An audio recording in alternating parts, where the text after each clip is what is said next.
Welcome back to Kareem in My English, everyone. Today, we're going to learn about a very tricky topic, and that is verb-verb combination. Some verbs are typically followed by another verb. However, it's important to note that the second verb will take a specific form, and that form can be the infinitive or a gerund.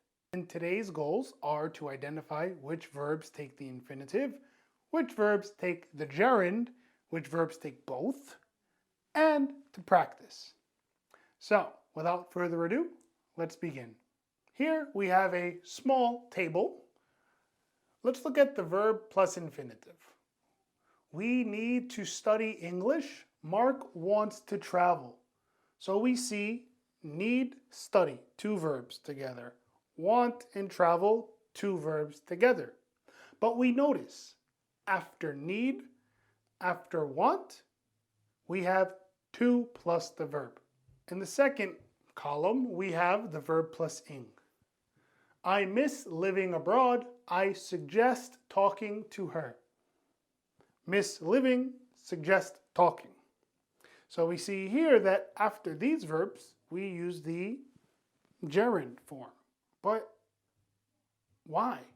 That's a bit tricky, and I'll come to that later. But first, I want to look at a few more verbs which take the infinitive and which take the gerund. Here we have verbs followed by infinitive.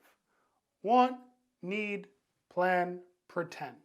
After all of these verbs, we want to use infinitives. Deny, postpone, imagine. After these verbs, we want to use the gerund.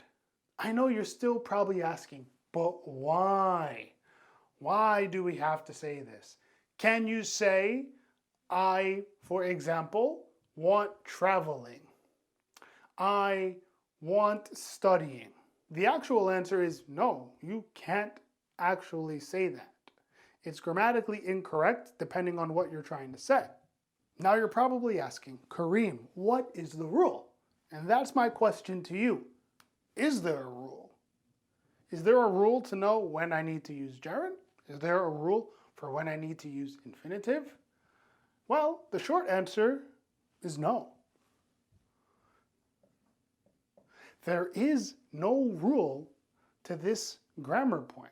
Some may argue that the verb plus infinitive represents more of actions happening at different times, while verbs plus the gerund represents actions happening kind of together or relatively close in time. But that can be argued. So then the next question, how do I know what to use? Well, unfortunately, the best way, and one of the only ways to do this, is to memorize the verb-verb combination. I know memorizing, pain, but in this specific area, it's something that we kind of have to do. Over my years of teaching, many students have told me that when we talk about this topic, they tend to feel what is right. And the students who usually say this are those who are at a higher level of English. Either they've memorized them all, or they're at a level where they feel comfortable enough to understand what would come next. Some of you might be asking, Kareem, what about the verb like? We can say like to do and like doing. Well, yes, you're absolutely right. You can say that, and that is grammatically correct. And the meaning happens to be the same. But there are more verbs out there which can take both gerund or the infinitive. Stop, try, get are all verbs which can be followed by the gerund and the infinitive. But the meaning is not the same. That is a topic for another lesson because there are several verbs which have this sort of function. So now let's practice categorizing some verbs. Here I have two columns, the verb plus infinitive or the verb plus ing. And we have 8 verbs down below. Your task is to pause the video and decide where we would put each verb. Then you can unpause the video and check your answers. So once you're ready, please pause the video. Welcome back. So here are our answers. Agree, decide, promise.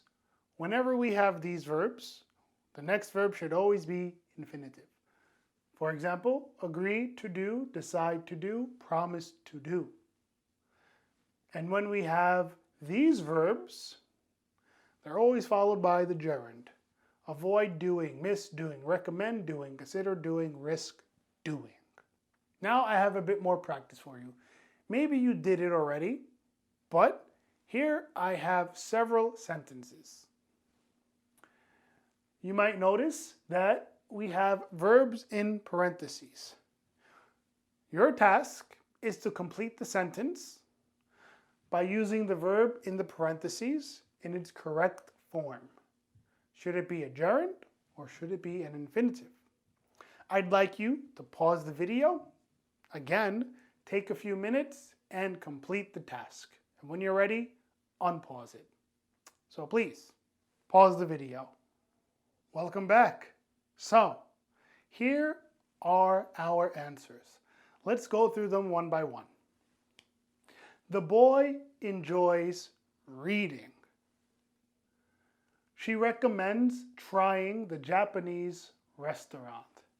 Recommend is a common verb I see students mistake.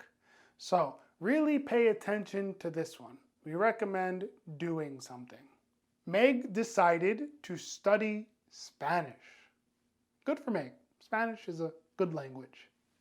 We agreed to wait until next week. Did you consider buying a cheaper car? So consider plus the gerund, as you clearly see. The kids finished playing their game. So we always finish doing something. What do you think? Verb-verb combinations? Difficult? Easy? I probably think for some of you it's very challenging, but that's okay. We're all learning a new language, and that's why we're here. If you found this lesson to be challenging, don't worry.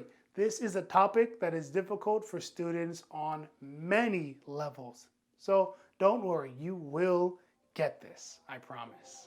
Alright, if you enjoyed this video and you learned something, please hit that like button. And if you want more English content, you have to remember, hit that subscribe button. And if you want to learn some more English phrases, you can always follow me on TikTok and Instagram at the same name, Kareem in my English. Everyone, thanks for watching, and I'll see you in the next one.